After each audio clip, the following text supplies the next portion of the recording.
का एक नया दौर है जो अपने आप में नया है और ये हमारा बदलता हुआ देश भारत है जिसका योगदान फिर से स्वामी जी को जाता है। बार बार चरण वंदन करता हूँ। आप सब लोग इसी तरीके से आते रहें क्योंकि ये अद्भुत है, ये परम है, ये परम शक्ति है, ये परमार्थ है। बहुत बहुत आभारी हूँ मैं आपका, बहुत बहुत धन्यवाद। Thank you everyone. जो नींद 24 तारीख को पूज्य एक देश के नहीं पूरे विश्व में जिस संत ने लोगों के दिलों को छुआ, आत्माओं को छुआ और उनके जीवन को बदला, वो खुद मौन रहे लेकिन लोगों ने बहुत कुछ उनके बारे में अनुभव किया और फिर शेयर किया उसे।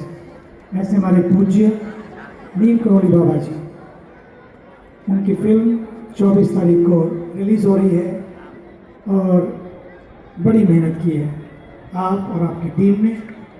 मैं चाहूँगा कि वो फिल्म जब आए तो सब देखें। मैंने तो उसका टीज़र और ट्रेलर देखा, आंखों में आंसू आए और लगा कि अच्छा हुआ उन पर एक फिल्म बनी और उस फिल्म के माध्यम से लोग भारत की आध्यात्मिकता को समझेंगे। माफ़ी चाहता हूँ, एक बात और मेरे मन में है स्वामी जी, ये मौका शायद फिर कभी मिले ना मिले क्योंकि इतने सारे लोग हैं और ये एक मौका मुझे मिला इस संध्या को। सर, हमारा देश में जो हम पर्यटन की बात कर रहे थे ना, अब जो पर्यटन है ये तीर्थाटन से पर्यटन है। इस तीर्थ की शुरुआत यहाँ से हुई, इस पावन धरती से हुई, इस पावन गंगा से हुई और तीर्थाटन से हमारे देश के अंदर टूरिज्म और पर्यटन बढ़ रहा है, जिसके लिए भी मैं आपको बहुत बहुत धन्यवाद बोलूँगा कि इस तरीके से इस तरीके के आयोजन होते रहें ताकि हमारे देश में तीर्थाटन से पर्यटन बढ़ता है। आज मैं देखता हूँ 1997 में आरती तो करते थे लेकिन बहुत सूक्ष्म रूप में, तो गंगा जी के तट पे तो उनकी प्रार्थना होती थी, लेकिन 1997 से जो ये एक दिव्यता का आभास लोगों को हुआ, अब पूरे विश्व के लोग यहाँ पर आते हैं। 98 में पशुपतिनाथ मंदिर के सामने हजारों लोग थे, अनेकों संत थे, वहाँ पर शुरुआत हुई। फिर हम लोगों ने शुरुआत किया बनारस में, वाराणसी में 1999 में अंतिम रात न्यू मिलेनियम, और फिर वहाँ आरती शुरू हुई।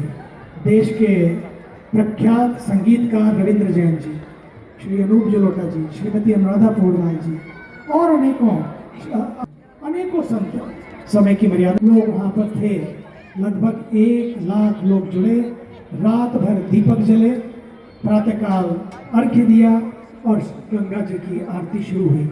अब वो आरती का स्वरूप ऐसा बना कि इनक्रेडिबल इंडिया में उसका नाम आया। और शाम को सवेरे बाबा के दर्शन, विश्वनाथ बाबा, और शाम को माँ गंगा के तट पर गंगा जी की वो आरती आज भी होती है। उसका नाम भी था परमार्थ गंगा सेवा निधि।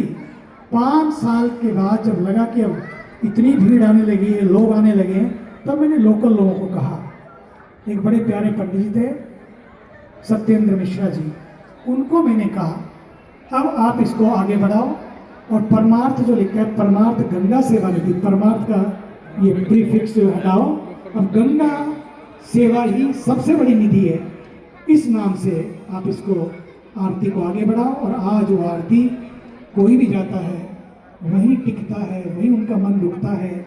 और इसके बाद तो पूरे देश में और पूरे, अब तो जब हमारे गोवा के मुख्यमंत्री आए, बोले आश्चर्य की बात ही है, प्रिंसिपल सेक्रेटरी मेरा है, वो मेरा प्राइवेट सेक्रेटरी, और उसने कहा कि गोवा में लेकिन मैं शादी करूंगा गंगा के तट पे। मैंने भी कहा गोवा जाओ लेकिन गंगा को भूल न जाओ, ये बहुत जरूरी है। तो गोवा में मुख्यमंत्री के सचिव, उनकी वजह से उनको सबको यहाँ आना पड़ा। अब उन्होंने